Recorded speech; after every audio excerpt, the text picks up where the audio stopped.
এই পিচ্ছি, তুই আমাকে আদর দিবি কিনা বল। আপু, এটা কিন্তু ঠিক না। তোকে বলছি না একটু আদর দিয়ে দে।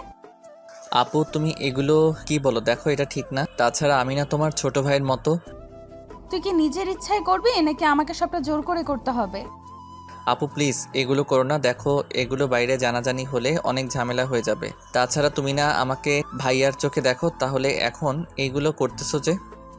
ওটা তো তোকে মানানোর জন্য বলেছিলাম, কিন্তু তুই জানিস আমি তোকে কতটা ভালোবাসি। তুই বোঝার চেষ্টাই করিস না আমি তোকে কতটা ভালোবাসি। প্লিজ আমাকে একটু আদর কর। কিন্তু আমি তো তোমাকে ভালোবাসি না, আর আমাদের তো বিয়ে হয়নি যে আমি তোমাকে আদর করব।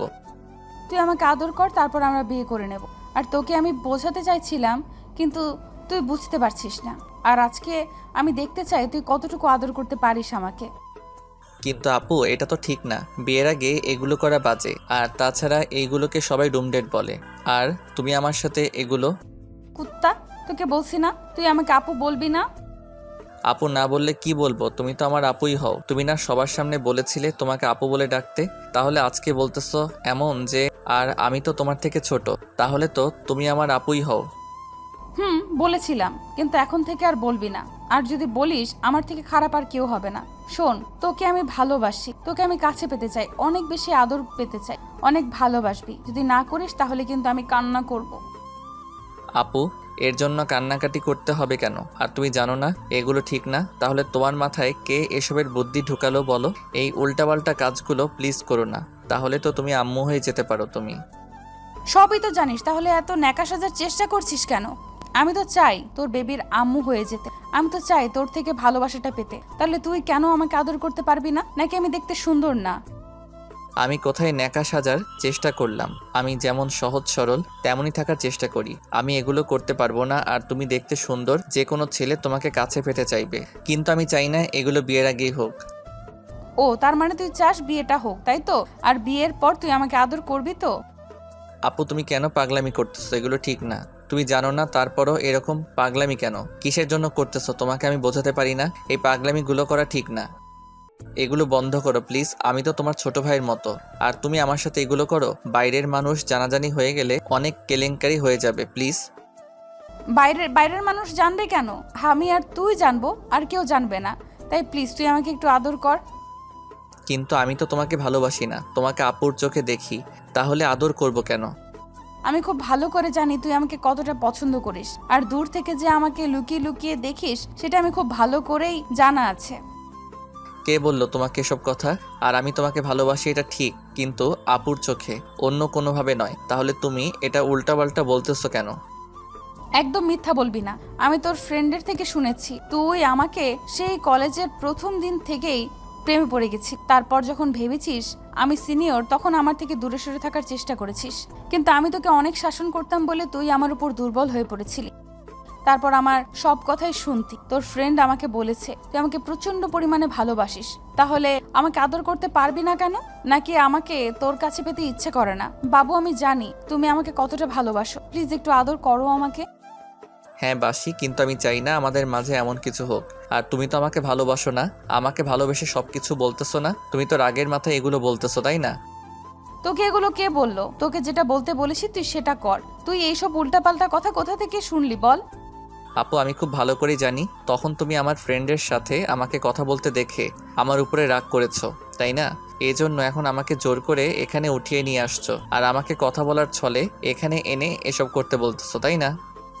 সবই যখন বুঝতে পারিস তাহলে আমাকে কষ্ট দিস কেন? আজব, আমি তোমাকে কষ্ট দিলাম কোথায়? আমি তো তোমাকে বলিনি তুমি আমার জন্য কষ্ট পাও। ভালোবাসলে ভালোবাসার মানুষটার এরকম উদ্ভট কাজগুলো দেখলে এমনিতেই কষ্ট পেতে হয়। এটা আবার বলে কই দিতে হয় না। আর আমি তো তোকে বারণ করেছিলাম ওই মেয়েগুলোর সাথে কথা বলতে। আচ্ছা, একটা কথা বলতো, আমি যদি অন্য কোনো ছেলের সাথে কিস করি কিংবা রুম ডেট করি তাহলে তোর কষ্ট হবে না? খারাপ লাগবে না? রুহির কথাতে ঈশান চুপচাপ মাথাটা নিচু করে রাখলো। তখন রুহি ঈশানের গালের পাশে হাত রেখে বলতে লাগলো, কি হলো বল, আমি করব অন্য কারোর সাথে রুম ডেট? রাফিন আমাকে প্রচন্ড পরিমাণে পছন্দ করে। ও কিন্তু আমাকে বাজে বাজে কমেন্ট করে। আমি যদি ওকে বলি আমার সাথে রুম ডেট করতে ইচ্ছা করছে, তখন ও এক পায়ে রাজি হয়ে যাবে। সেটা কি ভালো হবে? তুই যদি আজকে না বলিস তাহলে আমি ওর সাথে সত্যিই করে নেব, দেখিস। রুহি কথাটা বলা শেষ করতে পারলো না, তার আগেই ঈশান ওর বুকের সাথে চাপড়ে জড়িয়ে ধরলো আর ভয় পেয়ে বলতে লাগলো, না প্লিজ, না প্লিজ, তুমি এমন কিছু করো না। আমি চাই না আমার ভালোবাসাটা এভাবে অপবিত্র হয়ে যাক। তুমি প্লিজ ওর সাথে এমন কিছু করো না, তাহলে আমি অনেক বেশি কষ্ট পাবো। প্লিজ তুমি আমার কথাটা একটু চিন্তা করো। তুমি না আমাকে ভালোবাসো? তাহলেই বুঝতে পারছিস তুই যখন ওই মেয়েগুলোর সাথে কেন কথা বলিস, ওদের সাথে সময় কাটাস, তখন আমার কতটা খারাপ লাগে। আমি তোকে বোঝাতে পারি না, আমার বুক ফেটে যায়। তারপর রাগ করে তোকে এখানে নিয়ে আসছি আর তোকে আদর করতে বলছি, যেন তুই আমার মায়াতে আটকে থাকিস। তুই আমার ভালোবাসাটা বোঝার চেষ্টাই করিস না। আমি তোকে কতটা ভালোবাসি সেটা বোঝাতে পারি না।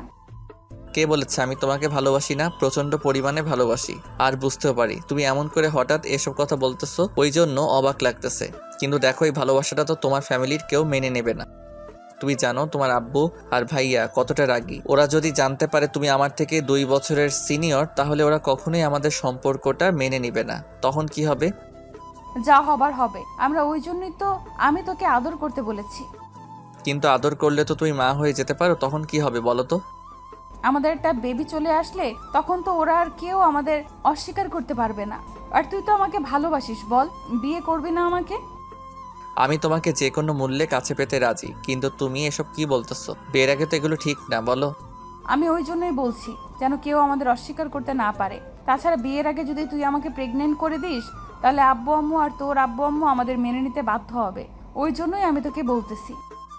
আমি তো চাই না বিয়ের আগে এমন কিছু হোক যাতে আমার ভালোবাসাটা অপবিত্র হয়ে যায়। তাই প্লিজ তুমি এগুলো আর কিছু বলো না, তাহলে আমি অনেক বেশি কষ্ট পাবো। তাহলে তুই আমাকে আদর করতে পারবি না কেন? বিয়ের আগে আমি এমন কিছু চাই, কারণ আমি তোকে কাছে পেতে চাই। আমি চাই তুই আমার মায়ে আটকে থাক, যেন আমাকে কখনো ভুলে না যাস।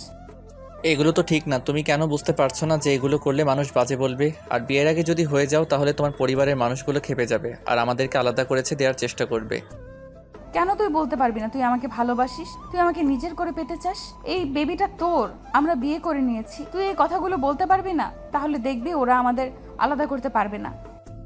তুমি কেন বুঝতে পারতেছো না যে এগুলো করলে যদি ওরা রেগে যায় আর তাতে যদি আমাদের এক করে দেয়, তখন তো আমাকে বিয়ে ছাড়াই আমাদের বাসর করতে দিবে। তখন কি হবে বলো তো? এখন কথা না বলে আমাকে আদর কর। দেখ, তোর নাকি এগুলো অনেক পছন্দ।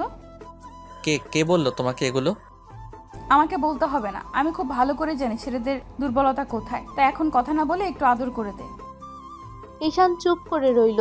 ও কিছু করছে না দেখে রুহি নিজে থেকে আলতো করে ওর ঠোঁটজোড়া দখল করে নিয়ে সাথে সাথে ঈশান জোড়া বন্ধ করে দিল। রুহি আলতো আলতো করে ওকে রেসপন্স করতে একটা সময় ঈশান কেন জানি আর বাধা দিতে পারলো না, উল্টো নিজেও রেসপন্স করতে লাগলো।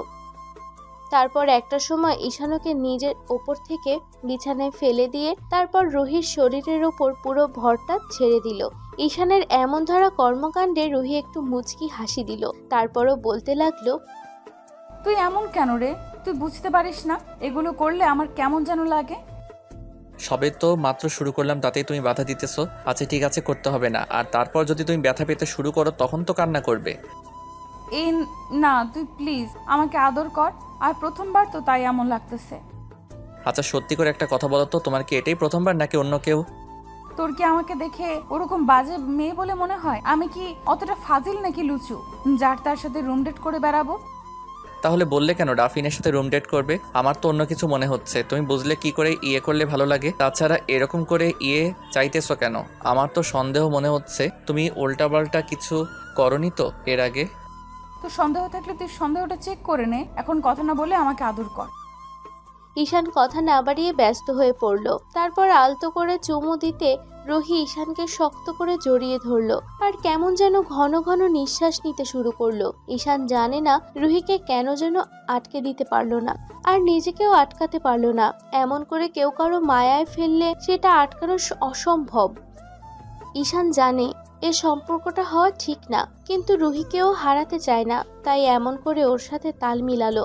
একটা সময় ঈশান রুহির শরীর থেকে আস্তে আস্তে সব কাপড়গুলো সরিয়ে দিল, যার জন্য রুহির চোখ জোড়া বন্ধ করে নেয় আর কেমন শিউরে উঠতেছিল। ঈশান বুঝতে পারলো রুহি পুরো উত্তেজিত হয়ে গেছে। ঈশানেরও ঠিক একই অবস্থা, তাই ও আর দেরি না করে ওদের পুরো শরীরে একটা চাদর টেনে দিল। তারপর রুহিকে বুকের সাথে শক্ত করে জড়িয়ে নিল। সাথে সাথে ঈশানের ভালোবাসার প্রথম স্পর্শ পেতে রুহি চোখ দিয়ে অঝোর ধারায় পানি পড়তে লাগলো।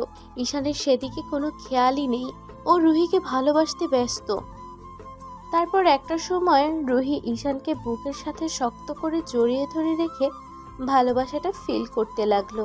ঈশানের আদর করা হয়ে গেলে রুহি আর বলতে লাগলো, বাবু আমি এখন অনেক হ্যাপি, জানিস তোকে ছাড়া আমি একটা মুহূর্তও থাকতে পারতাম না। আমি জানি এরপর তুই আমার থেকে দূরে যেতে পারবি না। তুই যতবার চাস তুই আমাকে আদর করতে পারিস, কিন্তু ভুলেও আর অন্য কোনো মেয়ের দিকে ফিরে তাকাবি না, তাহলে কিন্তু আমি সুইসাইড করে নেব, দেখিস। রুহি কথাগুলো শেষ করতে পারল না, তার আগেই ঈশানের ঠোঁটজোড়া রুহির ঠোঁট দিয়ে বন্ধ করে দিল। আর তারপর দুজন আবারও গভীর রেসপন্স করতে ব্যস্ত হয়ে পড়ল। তো ভালো থাকুক ভালোবাসা। আমাদের দেয়া গল্পটি যদি আপনাদের ভালো লেগে থাকে তাহলে একটি লাইক করুন। আরও নতুন নতুন গল্প পেতে চ্যানেলটি সাবস্ক্রাইব করে বন্ধু হয়ে আমাদের পাশে থাকুন। ধন্যবাদ সবাইকে।